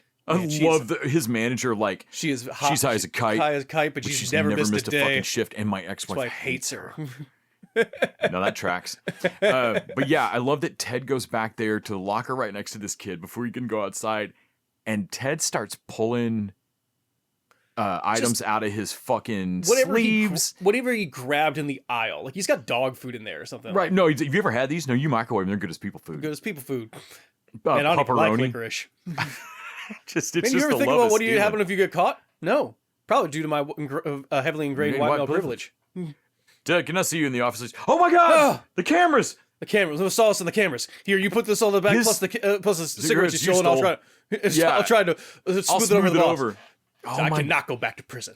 Oh my God! He gives him that fist bump. And he gets this fist bump. So like, They're in on it too, and like he has made the favor of like help cover me. He let that kid get the fuck around and find out object lesson without actually. Without suffering the consequences of it. Right. And then even later when the manager comes in about it, He like, doesn't tell.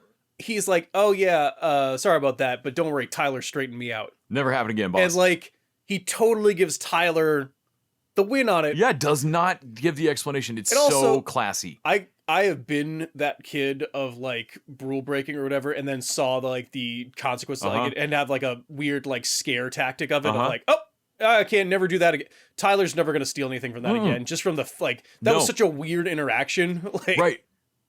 And I thought that too of like, I think that worked. His fear response will now be ingrained in that. Right. Also, you've made Tyler weirdly respond like you're in this. Fuck, man, I'm glad we made it through that. Like you like trauma bonded together about the stealing thing with him.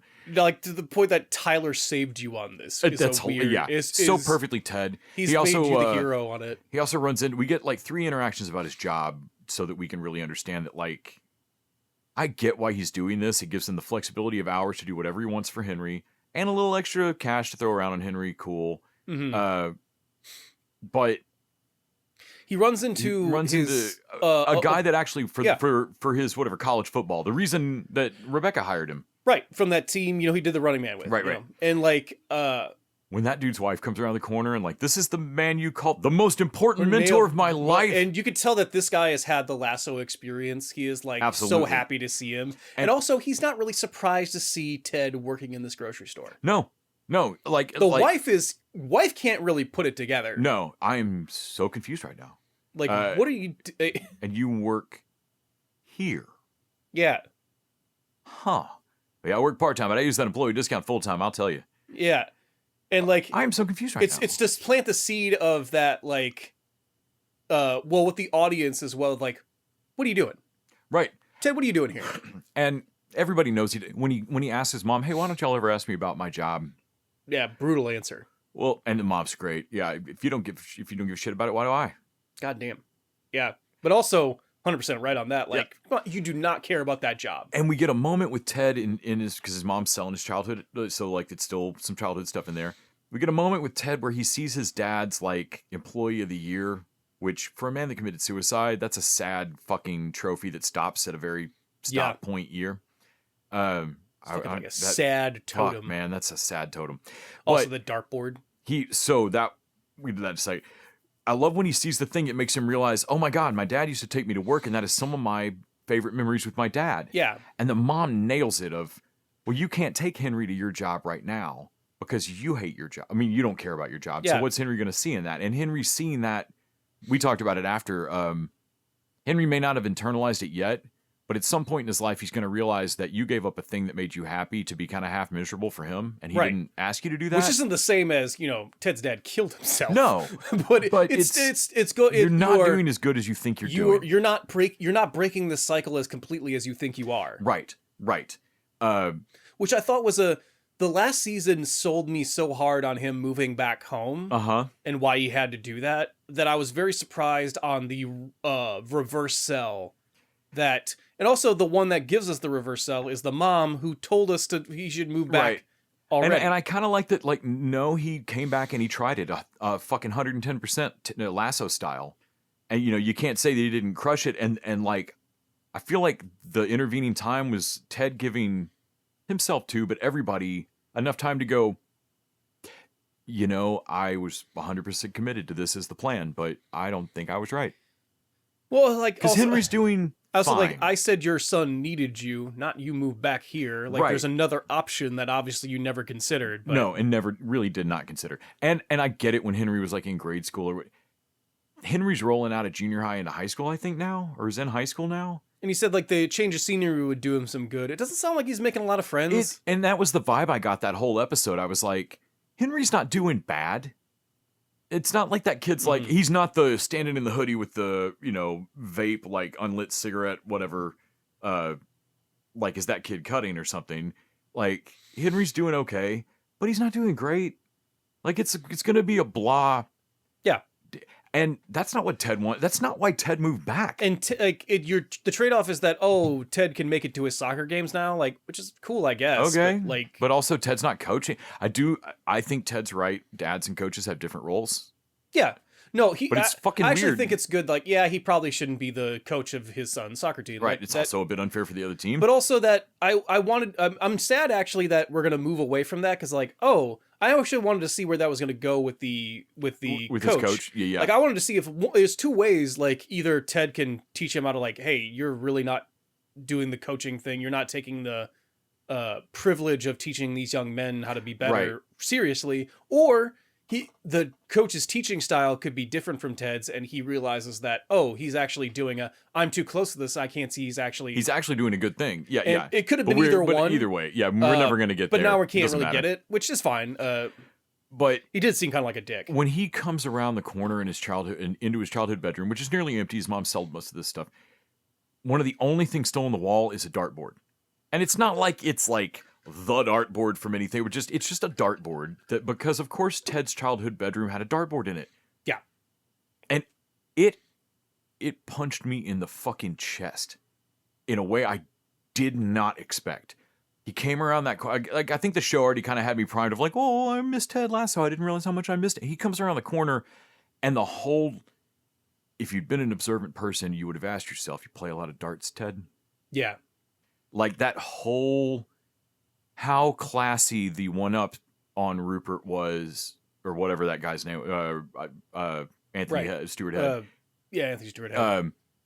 That whole like that first time that Rebecca really saw like because that whole scene is like that's the first time that Rebecca realizes that she fucked up trying to bring him here to burn this team down. He's being genuinely vulnerable in that story, and later we learn that's actually a real source of pain. But also all of that hit me like a truck. it's complicated because it's like it's a thing him and his dad used to do, and now you can definitely tell that he used to take him to the bar and throw darts every Sunday. Yeah. Whatever. So they just did that every Sunday over and over again, got really good at it. And now he's exceptionally good at a thing that makes him sad every time. Well, and I can only imagine that he has the dartboard in his room and he plays darts now because if he plays darts and focuses enough, he can almost forget his dad's not next to him. It's almost be with his dad. Yeah. It's like I've seen that happen of like if you have that thing you've done with your someone significant to you, if you do it just enough in the right way, you'd almost make yourself. You can almost have that flinch moment, which will really hurt if it happens.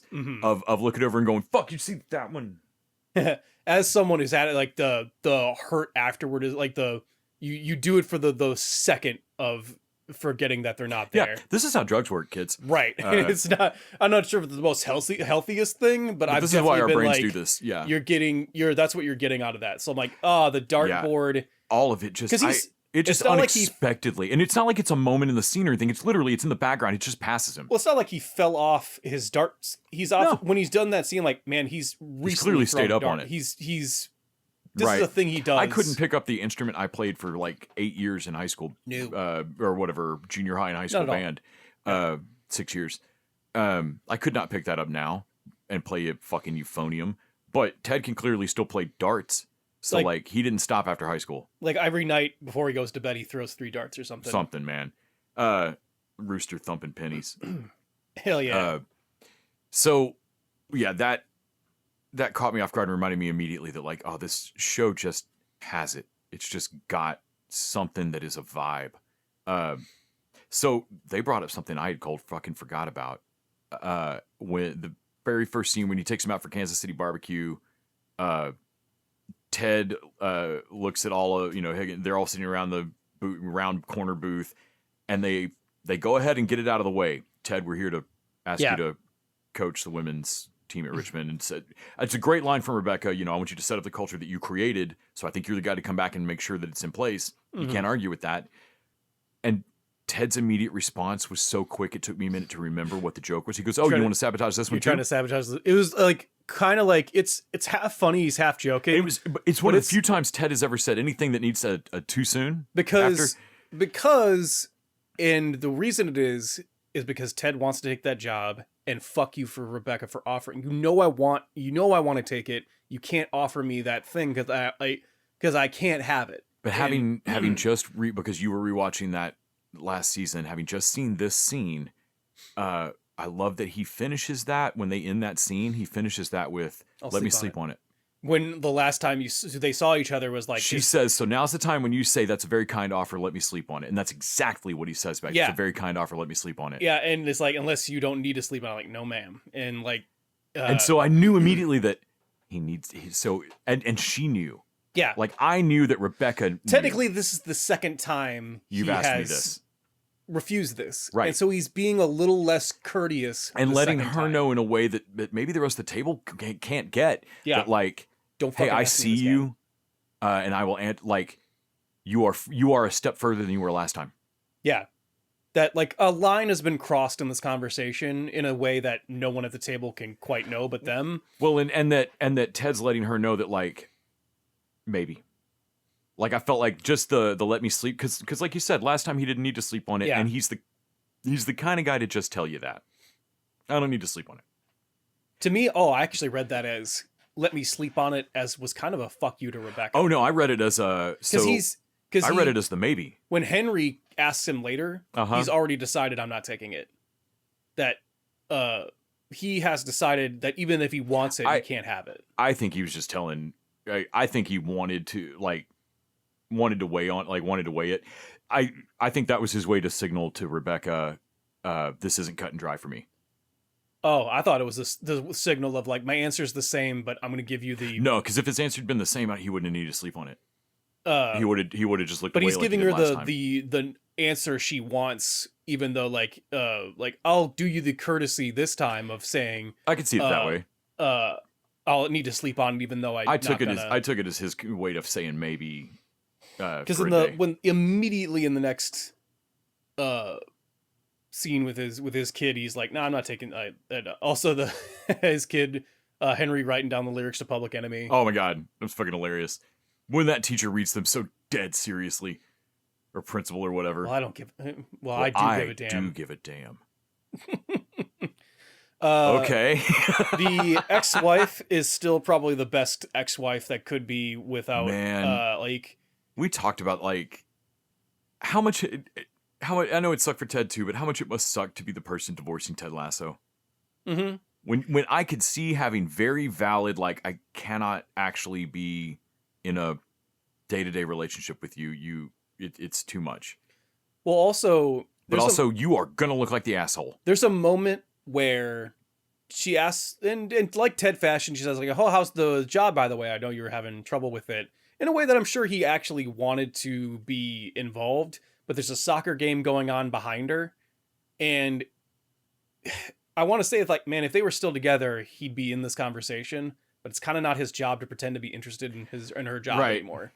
Like, right. And she clocks it and is like, "Okay, coach, whatever." Like, right. And also, it's a good signal to that she doesn't like her job. She doesn't care about her job. Yeah, I felt like they were threading all of that together. Yeah. He doesn't care about his. She doesn't care about hers. Henry's doing fine, but come on, man, this will be cool as shit for him. There's obviously no Dr. Dave or whatever. Yeah, Dr. Jacob or whatever the shit he was. Yeah. He's not complicated. He's obviously anything. gone. He's fucking long gone. But man, you want to talk about being a class act of an ex. When they have to meet up for Henry's principal at the very start of it, she walks in the room and he goes, "Did you get a haircut?" "Yeah, like week ago." "Oh, looks nice." Good. Yeah. And like Ted's the kind of guy that notices your haircut. Yeah. And it doesn't have to be that you just walked out of the salon. I'm actually sure that she sometimes wonders why she broke up with Ted, but realizes that actually being friends with Ted is awesome. No, being a co-parent with Ted, I think would be the greatest thing on earth. Probably, like that, the relationship she has now with Ted is exactly the level she wants it at. Sometimes when you feel shitty and you just want to be in the wrong about something and you're not going to get that around Ted. Well, what's fucked up is that I don't think they're going to bring Beard back, which is so weird because when I think of Ted's soulmate, I think of Beard. Is Beard not in the thumbnail? No, I guess he's not. I think they got a different assistant coach. Well, the assistant coach is going to be the girl, or one of them. I'm only hoping that maybe Coach Beard is coaching the men's team with that would Roy. actually be fucking rad. Oh yeah, that should be him and Roy. Fuck yeah. Yeah. So yeah, Nate. It looks like his newest or Nate. It looks like his new assistant coach is from Sex Education. The girl that wrote the weird alien sex plays that her character in that was amazing. Well, if we need like a female Beard, we need a weird she vibe. Also fucking crushed it into Cameron. I found that show really funny. And she was great in it. She's just such a fucking weirdo. So I can't great casting choice. The only person I could have picked better than her would have been the woman that played Olga. Right. Orla from Dairy Girls. Yeah. That would have been my other choice for like, okay, I think I see the character you're going for. I got two actors for you. But yeah, no, seeing the girl from Sex Ed looks like it's gonna be fucking great. I am really glad to be back in the show before deciding. I'm glad to not be deciding if I like the new team at the same time that I'm trying to decide if the show's the same. Right. I know that the show has the same vibe for me. This feels like the same show on vacation with its setting. Yes. It feels like the start of this show went back, showed me that they were all still the same people, grabbed Ted, and are heading back to go do the show now. Also, I like that Rebecca just gets sauce on everything Every she single owns. thing she owns. Damn it. Higgins, like, his teeth are stuck on that rib. Oh, he's just. Just I work. also love them go like Ted's thing of all right, three things that can't be about work. Everyone Keeley has is about work. Fuck. Also, I think this is going to come up like because she. Oh yeah, so how are you and Roy? Oh, we're just we're really great friends. That how Does Roy feels Roy about see that way? It just moves on from that. Well, it's been 5 years, and I'm like, wait, it's been 5 years, and you don't have the Roy thing figured out? I think Roy's going to be on this show. Okay. I think because they're all still producers. The last season ended with Jamie and Roy both shooting their shot and going like, "You guys are idiots," and like, "Oh, okay." I thought this would have been like, if not anyone was with, I thought this would be settled by now. Right? My God. Like, yeah. And I have to wonder if like Roy thinks they're in a 3-year relationship and Keeley's a workaholic. Oh no, we haven't really made it serious. We haven't what? But Higgins trying to go to the Jazz Museum, and ending up at the it being closed, African American baseball league. Yep. And it's fun because one thing in the comeback we can't get is the first episode thing of him knowing absolutely fuck all about soccer. Yeah, and we get that in a weird little tiny way with Higgins about because he knows it's nothing like cricket, about right? It. Right. And when he's naming, he's like, oh yeah, this guy's better than Hank Aaron and names like a couple other. Well, he gets just like shamed into going into this museum anyway. Which is great. Do you have a gift shop I could support? Yeah. It's not the same, but it okay. Yeah. But I liked Higgins also gets a bit of a kick in the pants on his most pessimistic side of like, hey, so the women's league may not. I don't know what success means. Like we talk about in How I Met Your Mother, the like, okay, Ted, so you're just never going to date anybody because the first date wasn't your wedding. Yeah. Like I can't see it going all the way, so I'm just not going to take any steps. Yeah. Like that's not how this works. And Higgins like, well, the women's league's going to, or what if our team folds or whatever? And like the spectrums of Ted Lasso to Ted Mosby. Right. The Ted spectrum. Where are you on the Ted spectrum? The Tedrum. Higgins having to learn that like, so these guys, like Satchel Paige eventually got to go into Major League Baseball like when he was like 42 or something like that, 40. Yeah. But these guys played because, how do you put it? Not playing would have been unacceptable. Unacceptable, yeah. And I was like, okay, that's why this scene. A man cannot help if he is born average, but no man has to be common. Yeah. Was a good quote, I thought. And like Higgins looking around like these men weren't common, like no, they were like they're legends, and like he wants the women's league to be that Yeah. for his legacy, and like that fucking works. And it may never, whatever other group of people you're waiting for to get the shine in their eyes about it to the degree that makes you feel like you've succeeded, that may never happen. Mhm. You have to feel like Higgins has to feel like the women's team that he's working at is badass. Also, I do love that anytime you think of like when did a thing happen in history, it's always more recent than you think. So when did they allow women to play soccer back? Like 1971. Like damn, that's recent as hell. Yep. And like shit, right? Like no, the civil rights movement was 60s. Damn it, Right. Like it is not that long ago. Yeah, man. The like it's like Still a couple years for those ladies to have credit cards. Well, obviously they're going to need them after they start playing. I can see how that domino fell. So, I fucking loved this episode back. I immediately wanted the second one. Like, storm around the room. I wanted the second episode immediately. I think it did a good job seeding some stuff to like Rebecca's relationship with the pilot, how that's going. He's got a kid. They mentioned the Bulldog coach, this female coach that has a rep, and I'm that's like, that's who Sex Ed Girl's going to be. Oh, is that what Yeah. it was? I thought it was going to be another. No, I think that's. I thought it would be they weren't going to go her for head coach, and she was going to go to a rival team. That might be. Maybe I'm. And Oh, that she's you're gonna- right. You're right. that she'll be an adversary or adversarial Maybe. thing. Maybe. But you could be right that they. Oh man, it sounds like from what they were describing, her taking assistant coach would be a very adversarial relationship with which Ted. is a great way to start with Ted, That would be a good. because then Ted's got to Yeah. win her over. That would be a very. Then, Also, man, then if she's Ted's not. got a beard that hates him. Then she's not Beard. She's Roy. Like Right, she's right. just that she has. Like, He has yeah. a new Roy to. Ted's got a beard that's more Roy. Mm-hmm. What a weird sentence. Also, like. I want to see the Diamond Dogs back I together. really hope. Yeah, the Diamond Dogs are great. I really hope that the show. I know that we can't get out of here without like. There's a women's league. We got to do the commentary on it. But can we keep the jokes about Ted not knowing how to coach women to a minimum? I Yeah. feel like Ted's the effervescent lessons of Ted are universal. Right. They apply to basically everybody and everywhere. Of like, just be kind to one another. Yeah, I'm really hoping that So this, hopefully, like maybe one episode of Bumps, but like I don't really want it to be like Riley and Jonesy in Letterkenny, where Right. they're like ladies, boys, or women. I don't know what we what usually to just call them. you. Yeah, We'll no. call boys or whatever. Like Just no, Ted's good around. Like, yeah, I Yeah. don't want to see any of that. And I'm hoping that with Bill Lawrence and Brett Goldstein, and like, I'm hoping that we can just avoid that dumb I would shit. actually hope that with the way the men were actually very emotionally open, that the women start off very emotionally closed. like, "Murrah!" like yeah. No, that'd be fucking hilarious. I'm interested to see how they do it. I also didn't think that they, like you said, season 3 was a little different. Well, not- Season 3 ends with the whole team crying Yeah. after the video. but I of, still like, love leaving. season 3, so I can't wait for season 4, man. Mm-hmm. Nate's redemption arc was wild. Very excited to have this back. If you're not watching Ted Lasso, what did you just do with us for the last 30 minutes? What? Ted Lasso. I think Rupert will be back in He's this dead. next season. Anthony Stewart Head died. Like, oh, he died. That's right. I forgot about that. Yeah. So I don't think so. Ugh. Would be my bet.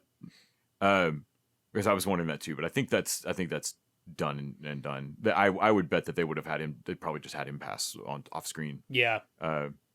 Which Or I just- would give his character like, no, he died in the Swiss Alps with like 2 20-year-olds Which doing the is most so- embarrassing shit ever. Well, or they're gonna never mention him again, which is so weird since he's so part of Rebecca's. Dude, he's so fucking looms over, and Yeah. was such a part of. He's the true villain behind Nate's villainy. Yeah. No, yeah, he's- I kind of hope they address he it. was the Emperor Palpatine. Right, I kind of hope they address it. I feel like they're gonna have to. Yeah.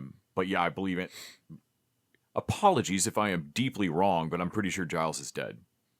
No, I think you're. I Anthony remember. Stewart Head died. No, I'm starting to remember now. I think you're right. I think I saw that article a while ago. Right. I'm thinking 6 months ago or something, right? More than that.